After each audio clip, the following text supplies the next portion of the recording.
Every learner must be literate and numerate. A shared vision of every child a reader program or ICARP. From the Division of Oroqueta City, this is Maria Joy Tan Agot under the leadership of the school's Division Superintendent, Dr. Rinaldo E. Manuel Jr., CESI. We are presenting to you the Program Implementing Review and Strategic Planning in Reading. For the Division Reading Program, we have Project I Care. It stands for I, intensified, C, collaborative, A, actions, R, reading, E, enhancement. Intensified, collaborative actions for reading enhancement, Project I Care. For the program implementation, this project anchors on Project Care for Norman Readers or CNR. This focuses on beginning reading and reading comprehension. It provides teacher-made reading materials and home community available resources for the learners. This adapts to economic-wise in a practical way and promotes environment-friendly. We have been successful in implementing Project I Care on the following bases. Number 1, there's a school-home collaboration. Next, memorandized implementation for the whole division workout. There was a conduct of capacity building for school heads, reading coordinators, and teacher advisors. There's a provision of supplies and reading materials. There was also a progress monitoring. Finally, the analysis and reflection of recorded results.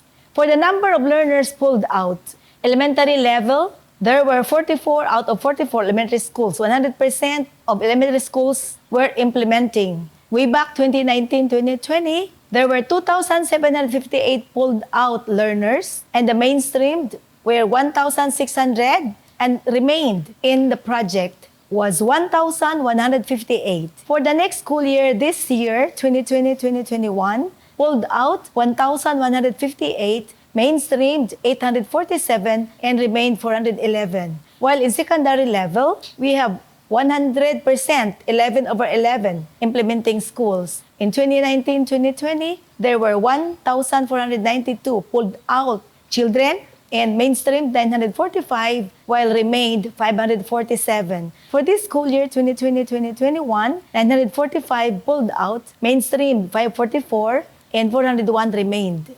For the distance learning resources, we have learners' resources developed, beginning reading materials made by teachers, 43 grade 1 self-learning modules, 25 television-based instruction lessons, 147 contextualized activity sheets, 78 radio-based instruction lessons, and 100% utilizing the distance learning delivery models. To support the learners, we have the teachers monitoring logbook to track received returned self-learning modules and or activity sheets for all learners. They supported the preferred learning modality as the source of survey need-based data. Then there was a home visitation of the teachers bringing instructional materials to the identified non-readers and frustration readers, and the learners having no one to assist at home. They also have rendered their tutorial services with simple orientation to promote social and emotional well-being of learners with their parents. As a support to teachers, every school head regularly checked teachers' weekly home learning plan to meet the varied needs of learners based on their chosen distance learning delivery modalities. And they were monitored and guided with feedback and appreciation.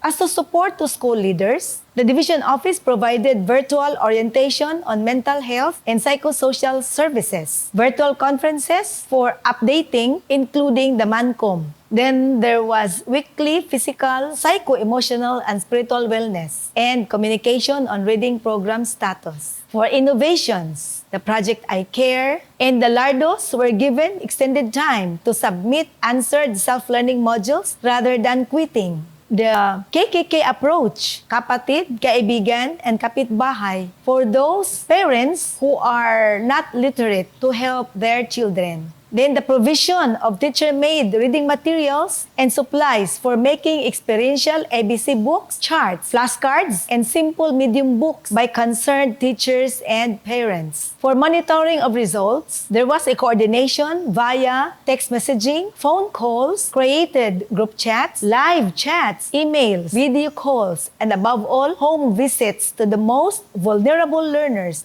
by the teachers, supervisors to school heads. And also, the utilization of CMSS tool, quarterly, and the 2 weeks gap intervention. For the challenges and gaps, Component 1, delivery of the reading program, particularly for the non-readers and frustration readers, the gap is no face-to-face teaching delivery, no face-to-face remediation. So actions taken as recommendation, we have the capacity building of the teachers, the reading coordinators, and the school heads by the division office. Then the practical orientation, in turn, by the teachers to the parents of the concerned children who are non-readers and frustration level readers. Number 2 component is on accessibility. Because of the far distance, again, it was not an excuse for home visiting by the teachers. Number 3, for the home-based teaching reading. Challenge, parents, guardians, siblings, as para-teachers. It was a challenge.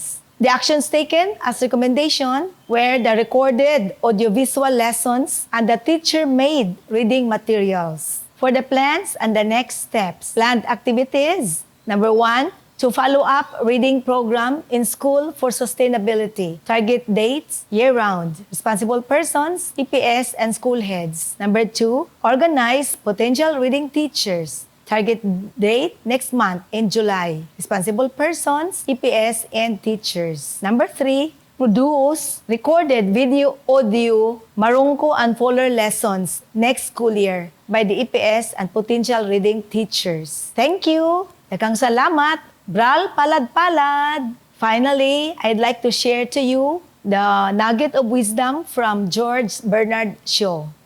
Life is no brief candle for me.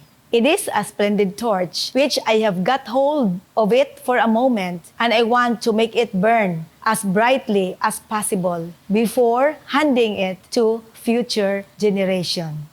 God bless.